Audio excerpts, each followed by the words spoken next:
Hello everyone, কেমন আছো সবাই? আশা করছি তোমরা খুবই ভালো আছো। আর আমি আর শুভজিৎও খুবই ভালো আছি। তো welcome back to Puja and Subhajit's blog. তো আজকের ব্লগটা খুবই স্পেশাল আমাদের জন্য আর তোমাদের জন্য। কারণ আজকের ব্লগটাতে আমি আমার বেবির জেন্ডার রিভিল পার্টি রেখেছি। তো জেন্ডার রিভিল পার্টির একদম শেষে তোমরা জানতে পারবে কি আমার ছেলে হবে না মেয়ে হবে। তো এই পার্টিটাতে কি কি আমরা আয়োজন করেছি, কি কি করেছি সব কিছু তোমাদের সাথে শেয়ার করব।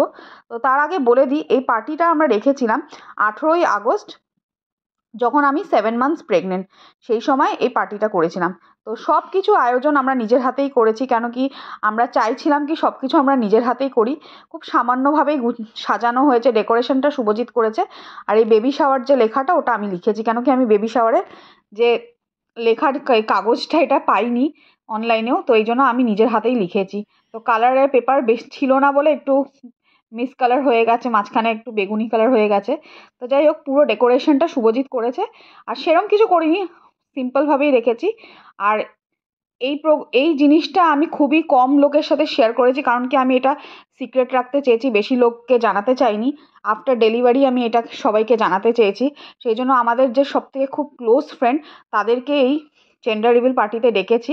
আর এই জেন্ডার রিভিল পার্টিতে সমস্ত রান্না আমি নিজের হাতে করেছি।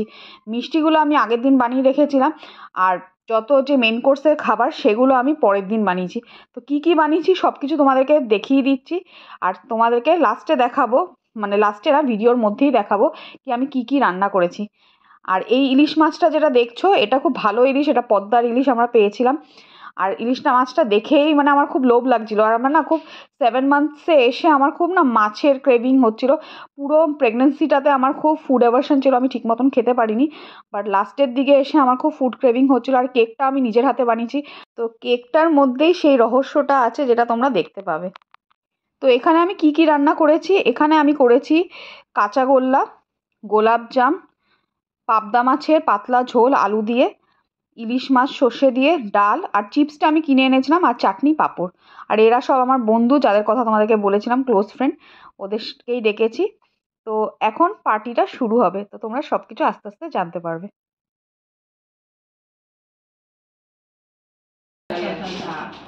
আর ওর হচ্ছে মেরা ভারত মহান, ওর বিশাখাপত্তনমে জন্ম, বেড়ে ওঠে হচ্ছে মুম্বাইতে, and some parts in Kalinga, and তারপরে দিল্লিতে। আচ্ছা, আমার শ্বশুর শাশুড়ি দিল্লিতে থাকে। ওনারা অবশ্য মানে এই 2 বছর কলকাতা শিফট করে যাবে আর কি, কলকাতা শিফট। তো এখানে তোমাদেরকে ক্লোজ আপে রান্নাগুলো দেখিয়ে দিই আমি কি কি করেছি। অনেক কিছুই করেছি। তো পাঁপড় ভেজেছি, এখানে কাঁচাগোল্লা করেছি। কাঁচাগোল্লাটা আমি আগের দিনই করেছি তোমাদেরকে, যেটা বললাম, কাঁচাগোল্লাটা আর পান্তুয়াটা। আর এখানে চাটনি, টমেটোর চাটনি, সব ড্রাই ফ্রুটস দিয়ে, খেজুর, আমসব, কাজু কিশমিশ দিয়ে। আর এটা হচ্ছে ইলিশ মাছ সর্ষে দিয়ে, দই ইলিশ। আর এখানে পাবদা মাছের পাতলা ঝোল আলু দিয়ে করেছি, ধনেপাতা আলু দিয়ে, কারণ একটা সর্ষে দিয়ে করেছি বলে, আর একটা পাতলা করে ঝোল করেছি। এটা হলো পান্তুয়া, পান্তুয়া করেছি। আর আইসক্রিমটা কেনা, ওটা আমি করিনি, ওটা কেনা। আর এখানে সাথে মুসুরির ডাল রাঁধুনি ফোড়ন দিয়ে পাতলা ডাল করেছি। আর ডালের সাথে ভাজাটা আমি করিনি, কারণ ঠান্ডা হয়ে যাবে, সেই জন্য চিপস কিনে আনা হয়েছে। আর গরম সাদা ভাত। তো প্রথমে সবাইকে খেতে দিয়ে দিলাম, কারণ খেয়ে নেওয়ার পরে জেন্ডারটা রিভিল করব। তো সবাই আরামসে খেয়ে নিক। আর যেহেতু অনুষ্ঠানটা রোববার দিন করেছি, তো সেই জন্য সবার পরের দিন অফিস আছে, তো তাড়াতাড়ি খেয়ে নিলে কি পরের দিন সকাল সকাল উঠে অফিস যেতে হবে। তাই জন্য আমি আগে আগে সবাইকে খেতে দিয়ে দিলাম। তো এখানে এই যে পুচকুটা, ওকে সামলাচ্ছে ওর বাবা, তাই জন্য ওর মা খেয়ে নিচ্ছে, তারপরে ওর বাবা আর আমি খাবো। আমরা যারা আছে সবাইকে খেতে দিচ্ছি, আমরা লাস্টে খাবো। তুমি বাকি আর আমি যদিও এখনো সেরকম খেতে পারছি না, আমার পুরো প্রেগনেন্সিটাতে খুব মারাত্মকভাবে আসলে মাছগুলো না এত নরম না, একদমই খেতে পারছি না, ভেঙে ভেঙে যাচ্ছে। এখন আমরা খেতে বসবো। সবই পারফেক্ট হচ্ছে।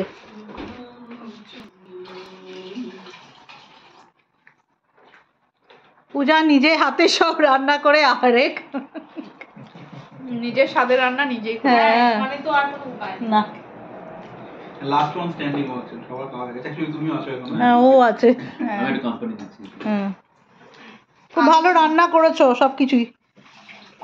আমি তো রান্না করবো জানতামই না, আমি তো অর্ডার দেবো বলে ইয়ে করেছিলাম লাস্ট উইকেন্ডে। আমি তো রেডি ছিলাম খাবার নিয়ে আসার জন্য। হ্যাঁ, লোকটা তো সেটা ফোন তুললো না, যখন মানে অর্ডার দেবো তখন আর তুললো না ফোন।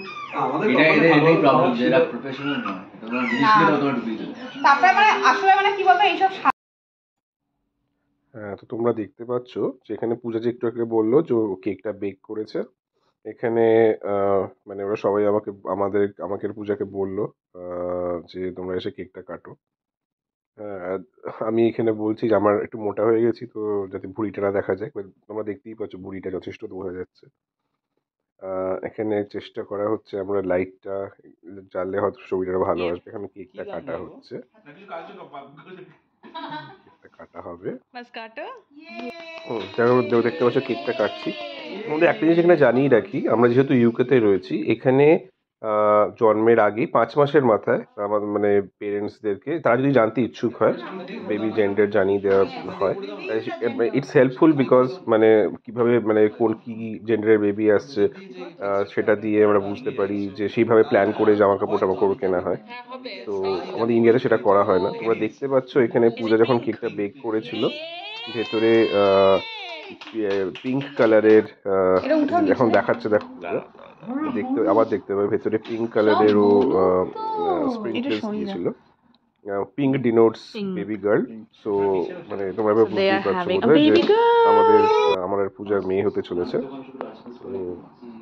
সেটাই সেটা নিয়ে কেকটা হয়েছিল। কেকটা খুব অসাধারণ খেতেও হয়েছিল, যারা খেয়েছে সবাই বলেছে।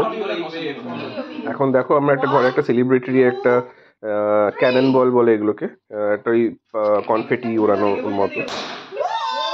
দেখতে পাচ্ছি যেহেতু পিঙ্ক, যেহেতু বেবি গার্ল সেজন্য পিঙ্ক কনফেটি। তো দেখো এখন আমার কেক খাওয়া হচ্ছে, সঙ্গে ওটা চা। কারণ এখানে না আন্টি আছে, অন্য কিছু উল্টো পাল্টা ভেবো না, আমরা চা খাচ্ছিলাম সাথে। তো সেটাই। এবার বাকিটা তোমরা দেখো, কন্টিনিউ করো। যেহেতু আমরা ইউকেতে থাকি, তো এখানে 20 উইক্সের একটা স্ক্যান হয়, অ্যানোমালি স্ক্যান, সেখানে জেন্ডারটা বলে দেওয়া হয়, যেটা ইন্ডিয়াতে একদমই ইললিগাল। কারণ কি, ইন্ডিয়াতে যখন বলে দেওয়া হয় কি মেয়ে সন্তান হয়েছে, তো অনেকেরা অ্যাবর্ট করে দেয়, সেই জন্য ইন্ডিয়াতে জেন্ডার বলাটা ইললিগাল, কিন্তু এখানে বলে দেওয়া হয়।